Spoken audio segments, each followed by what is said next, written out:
नमस्कार, मैं हूं महक बिश्नोई और आप देख रहे हैं आर्या न्यूज। रुक करते हैं खबरों की ओर। आपको बता दें कि इस लोकसभा चुनाव के दौरान कांग्रेस ने महाराष्ट्र में एक भी मुस्लिम उम्मीदवार नहीं उतारा है, जिसको लेकर अब घमासान मचा हुआ है।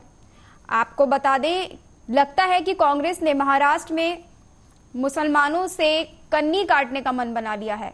एक समय था जब कांग्रेस पार्टी में मुस्लिम नेताओं का दबदबा हुआ करता था।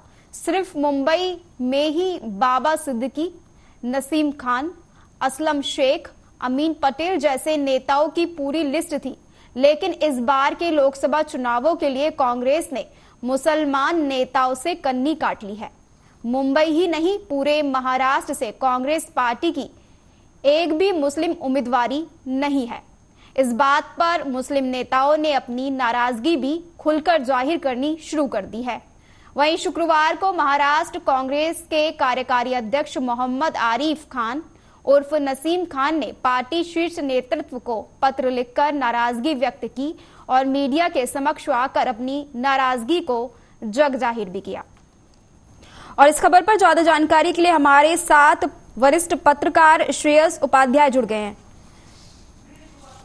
श्रेयस उपाध्याय जी जुड़ गए, माफ कीजिएगा। मैं आपसे ये जानना चाहूंगी, जिस तरीके से कांग्रेस ने महाराष्ट्र में मुस्लिम समाज से किसी भी व्यक्ति को उम्मीदवारी नहीं दी है, इसके पीछे का क्या कुछ कारण रहा है? बताया जा रहा है कि कांग्रेस ने महाराष्ट्र में मुस्लिम समाज से किसी भी व्यक्ति को उम्मीदवारी नहीं दी है, जिसको लेकर अब घमासान मचा हुआ है। इसके पीछे की क्या वजह निकलकर सामने आ रही है? भारतीय जनता पार्टी की तरफ से लगातार हिंदुओं को लेकर के एक संगठित करने का प्रयास किया जा रहा है। इसी के तहत मोदी जी की तरफ से अभी आपने देखा होगा कि मंगलसूत्र के बारे में, हिंदुओं के संपत्ति के बारे में बात करके हिंदू मतदाताओं को एकत्रित करने की कोशिश की जा रही है।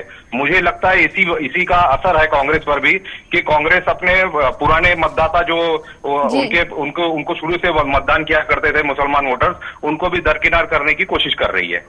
देखिए, जिस तरीके से आपने बताया कि वो बीजेपी की तरह इन चीजों को फॉलो कर रही है, लेकिन आप ये भी जानते हैं कि कांग्रेस हमेशा बीजेपी पर निशाना साधती थी कि वे मुस्लिम समाज का समर्थन नहीं करते हैं, बॉयकॉट करते हैं। लेकिन जिस तरीके से अब कांग्रेस ने महाराष्ट्र में एक भी मुस्लिम उम्मीदवारी नहीं दी है, तो ये भी एक बड़ा सवाल है। आप लोगों को ध्यान ही होगा कि पिछले लोकसभा चुनाव के दौरान भी राहुल गांधी ने जनेऊ पहन करके मंदिरों में जाकर के हिंदू मतदाताओं को अपनी ओर आकर्षित करने का एक प्रयास किया था, और उसमें उनको काफी सफलता भी मिली थी। मुझे लगता है कि उसी डर्रे पर काम करते हुए कांग्रेस ऐसा सोच रही है कि अगर मुस्लिम नेताओं को दरकिनार कर अगर ज्यादा ध्यान हिंदू और नेताओं की तरफ ध्यान दिया जाए, तो कांग्रेस का जो मत गिरता है या कांग्रेस को जो जनाधार मिल रहा है, उसके अंदर बढ़ोतरी हो सकती है। मेरे हिसाब से मुझे ऐसा लग रहा है कि इसी बात को ध्यान में रखते हुए कांग्रेस ने मुस्लिम नेताओं को महाराष्ट्र की राह में पूरी तरह दरकिनार कर दिया है। देखिए, हमारे जो हिंदुस्तान है उसमें हिंदू और मुस्लिम दोनों ही समाज निवास करते हैं, लेकिन जिस तरीके से आपको भी पता है कि महाराष्ट्र की जितनी भी सीटें हैं उनमें कहीं ना कहीं मुस्लिम समाज भी निवास करता है। तो अगर उन्होंने एक भी मुस्लिम उम्मीदवार खड़ा नहीं किया है, तो इसका असर सीधे चुनाव पर भी देखने को मिलेगा। जब उन्होंने उम्मीदवार खड़ा नहीं किया, तो क्या वो वोट भी नहीं चाहते हैं? नहीं, कांग्रेस को इस बात की जानकारी है कि मुस्लिम मतदाताओं की मजबूरी है कि वो भारतीय जनता पार्टी को तो मतदान करेंगे नहीं, और उनका जो भी मत गिरेगा वो किसी न किसी तरह, चाहे मन से या मजबूरी से, वो वोट तो कांग्रेस को ही करेंगे। इसी बात को कांग्रेस ने पूरी अच्छी तरह से समझ लिया है, और कांग्रेस का पूरा उद्देश्य इस तरफ है, पूरा ध्येय इस तरफ है कि किस तरह भारतीय जनता पार्टी को जो हिंदू मत होता है उसके अंदर कैसे सेंधमारी की जाए। और इसी बात को ध्यान में रखते हुए उन्होंने पूरा ध्यान जो है हिंदू नेताओं की तरफ कर दिया है, और कांग्रेस में भी अभी एक खुल करके हिंदू मुसलमान वाली राजनीति शुरू हो गई है। जिस तरीके से ये मामला निकलकर सामने आया है, किस तरीके का रुझान मुस्लिम समाज की ओर देखने को मिल रहा है महाराष्ट्र में, इसके बारे में आप क्या कुछ कहना चाहेंगे? नहीं, महाराष्ट्र से हिंदू मुसलमान करने की वजह से कांग्रेस की किरकिरी तो हो ही रही है। इसके अलावा मुस्लिम लीडरशिप जो है कांग्रेस की, वो उनसे पूरी तरह नाराज दिखाई पड़ रही है।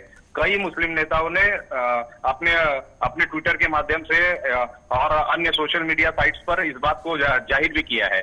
यहाँ तक कि महाराष्ट्र में कांग्रेस के कार्याध्यक्ष नसीम खान जो है, मोहम्मद आरिफ नसीम खान जी, उन्होंने कल खुल करके मीडिया के सामने अपने रोष का इजहार किया हुआ है। तो इसका आने वाले चुनाव पर कुछ ना कुछ असर तो पड़ेगा ही। जी देखिए, जिस तरीके से कांग्रेस ने ये कदम उठा तो लिया है, लेकिन क्या आपको लगता है कि इसका फायदा मिलेगा या फिर नुकसान? आप क्या कहना चाहेंगे? नहीं, वोट और मतदान की प्रक्रिया को अगर ध्यान दे तो मुझे नहीं लगता है कि इसका कोई निगेटिव असर पड़ेगा कांग्रेस की राजनीति पर, क्योंकि कांग्रेस को ये पूरी अच्छी तरह से पता है कि कांग्रेस मतदार अगर निकलेगा और वोटिंग करने के लिए निकलेगा तो वो भारतीय जनता पार्टी को वोट नहीं करेगा, वो कांग्रेस को ही वोट करेगा। हाँ, ये जरूर हो सकता है कि कांग्रेस की इस नीति से कुछ मुस्लिम मतदाता नाराज हो जाए और वो वोट करने के लिए निकले ही नहीं। ऐसे हालात में जो कांग्रेस का वोट परसेंटेज कम होगा, वो कहीं ना कहीं कांग्रेस की हार के लिए भी जिम्मेदार होगा। जी, जानकारी साझा करने के लिए बहुत बहुत धन्यवाद श्रेयस उपाध्याय जी। माफ कीजिए, श्रेयस उपाध्याय जी।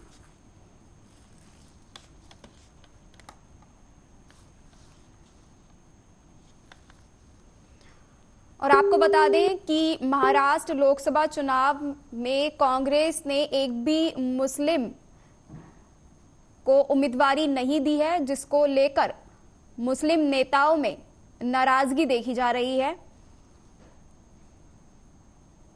लोकसभा चुनाव में कांग्रेस ने मुसलमानों की कन्नी काट दी है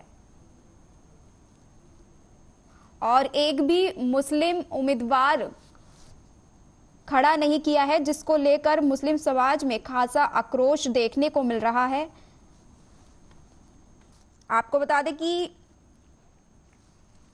कांग्रेस ने महाराष्ट्र में एक भी मुस्लिम उम्मीदवारी नहीं दी है, जिसको लेकर मुस्लिम समाज और में आक्रोश देखने को मिल रहा है। वहीं बात की जाए मुस्लिम नेताओं की, तो सभी ने चुनाव से किनारा कर लिया है। कांग्रेस ने महाराष्ट्र में एक भी मुस्लिम उम्मीदवारी नहीं दी है। इस लोकसभा चुनाव के दौरान कांग्रेस ने महाराष्ट्र में एक भी मुस्लिम उम्मीदवारी नहीं दी है। और फिलहाल खबरों के सिलसिले में मेरे साथ इतना ही। तमाम बड़ी खबरों के लिए आप देखते रहिए आर्या न्यूज। नमस्कार।